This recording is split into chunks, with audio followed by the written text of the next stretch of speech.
Okay. So tomorrow, Thursday, Donald Trump is expected to sign a new executive order intended to shut down the Department of Education.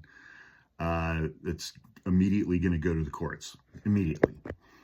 NBC News reported Wednesday that Trump's order would instruct Education Secretary, former WWE co-president or whatever, Linda McMahon, who allegedly covered up the sexual molestation of young men in connection with the WWE, to, quote, take all necessary steps to facilitate the closure of the Department of Education and return education authority to the states, comma, while continuing to ensure the effective and uninterrupted delivery of services, programs, and benefits on which Americans rely.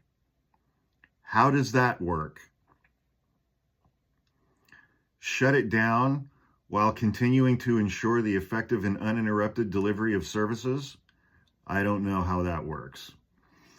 That was the president's mandate, McMahon said. His directive to me, clearly, is to shut down the Department of Education, which we know we'll have to work with Congress, to get that accomplished.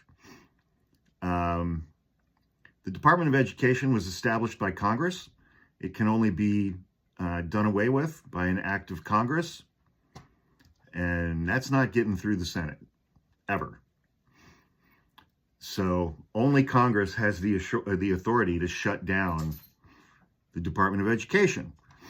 But we've gotten some reactions from people saying, imagine thinking a president can just sign away an entire federal department like it's a gym membership. Congress created the department, so unless Trump has a magic pen that overrides the Constitution, this is not happening.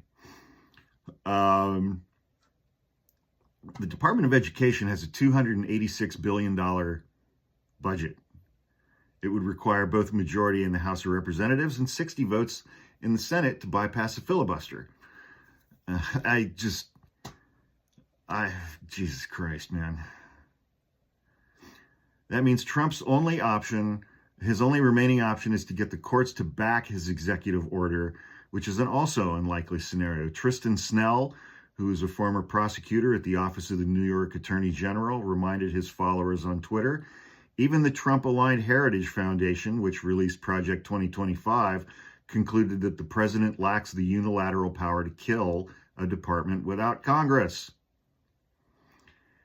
Every day would be a great day for Article 1 and Article 3, the legislative and the judicial, Congress and the courts, to wake up and push back on the reckless speed run into autocracy that Trump is perpetrating in his second term, wrote American University Assistant Professor David Ryan Miller on Blue Sky. Trump doesn't have the authority to do this, and he's been having terrible luck with the courts over the last 2 months. And it appears that he just thinks the courts are going to back him on this when it is explicitly unconstitutional and illegal. But I'm still stuck on that first part. Shut it down while continuing to ensure the effective and uninterrupted delivery of services, programs, and benefits on which Americans rely. And you would think red states would be against this, because 23 of the 25 states who receive the most money from the Department of Education are red states. Blue states receive the least amount of money from the Department of Education.